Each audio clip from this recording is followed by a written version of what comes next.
iScrappers, Tom from the iScrap app, and today is Wednesday, October 9th, 2019, and we hope that you are having an excellent day. Hope that you're out there enjoying these super low scrap prices, but somehow pulling some type of optimism out, because it only takes one tweet, one tariff deal, or one piece of news to turn these markets around in a very quick second.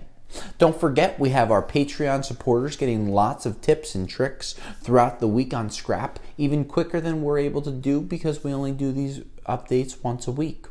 Also, in the coming months, we plan on doing a live Q&A session where we will be waiting and promoting ourselves so you guys can ask us questions, and that's all it's going to be. It's going to be a Q&A nonstop. We'll give you plenty of notice, reminders, Facebook posts. So make sure you start to think about either your questions to stump us, or more importantly, your general questions where you're just trying to learn about what's going on with the markets, what's going on with scrapyards, and how we can help you make more money with your scrap metal. Now, we like to do these updates every Wednesday afternoon at 1 p.m. Eastern Time, and it looks like our next few weeks we will be right on schedule for all of those reports. So let's talk about a couple of pieces of news that have been going on. I've been doing extensive research on the scrap markets, trying to figure out why things either are continuing to drop or not moving at all. So let's talk about copper. Copper has not moved in the last 7 days. I mean, it's been up or down less than a penny every day. You see it go up, but then it kind of falls back down, and it's hovering right around the $2.56 or $2.57 a pound trading price on the COMEX. Now, many people have seen these COMEX prices before, and they always think, why are we getting paid so little on our copper when copper is trading so high? Well, a lot of different factors go into that. Profit for scrap yards, profit for brokers, dirty material downgrades downgrades pricing. So there's lots of different things that go into these markets. So if you have questions about any of those things, feel free to ask us. Now, we have a big day starting tomorrow with the major delegates from China meeting with the major trade negotiators here in the U.S. in Washington, D.C. There's a question. Oh, we have a question. I'll put pause on the trade negotiations. Go ahead. They want to know how steel prices are looking. I will get to steel prices, but they are going wah, wah, wah, wah. See, we don't have sound effects here at iScrap, so you only get whatever I can, have come out of my mouth. So let's just say they're not doing so well. We'll get to those shortly. So tomorrow we have a big meeting starting between the U.S. and the Chinese in Washington, D.C. Now, you'll probably say, Tom, you've talked about a lot of trade meetings that have happened over time. Why is this one more important than others? Excellent question. I'm happy that you asked it. This one has the major negotiators back at the table, which has not happened in 5 or 6 months. Maybe it happened briefly in May when the talks broke down, but it has been a long time, at least 4 to 5 full months, since the major trade negotiators for the United States and China got together at the same table in the same room to go over what the deal could be. Now, we do not expect to see a trade deal happen or materialize in the upcoming day, weeks, or months, but we are hoping for some type of a true concrete agreement in the next 6 months. Now, what we see happening right now is a dance, and the dance goes like this. They're either going to move forward, or they're going to continue to move back, or just kind of shimmy side to side here. Now, with these trade negotiations going on, we're not sure how it's going to move. We've heard multiple people talking about how they might take the entire trade talk and break it into sectors and try to have agreements happen on one sector at a time. We've heard conflicting reports that President Trump wants to have one big trade deal, and he won't sign it unless everything is ready, tied up, bow on top, wrapped up, nice and pretty to be able to move forward.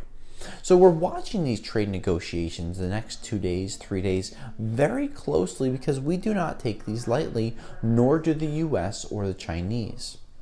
Now, in the last few weeks, we have heard about a bunch of positive pieces of news that could help the U.S. make a trade deal with China. We have recently agreed to a new trade deal with the Japanese, who are one of the world's largest economies and one of the largest trading partners with the United States. We're hoping to have the USMCA, the United States, Mexico, and Canada Trade Agreement, happening and being signed sometime before the year is over. We've recently begun trade talks and negotiations with Europe, having positive outputs. So all of these different things are leading to positive chips in the US's stack to help the negotiations with the Chinese. Now, the Chinese have had a little bit of a tough time publicity-wise recently, where they've had the people in Hong Kong having different protests, and these are all things that may seem to weaken them, but as China is very different than the United States, not being a democracy, they have more negotiating power for the people inside of their political office than we do here in the U.S., as we constantly are rotating leaders every 4 years. So, where do we think the trade negotiations are going to go?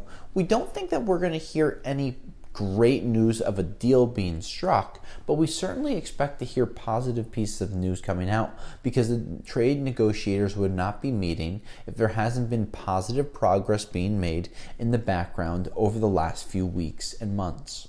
So we're hoping to hear something positive come out of these things, because with copper being at a 3-year low, aluminum being at near a 10-year low, and other non-ferrous markets being impacted because of the copper and the aluminum prices, we are in a wait-and-see mode. Now, to address a question about the steel prices, I apologize for the delay, but I wanted to make sure to have its own segment for those.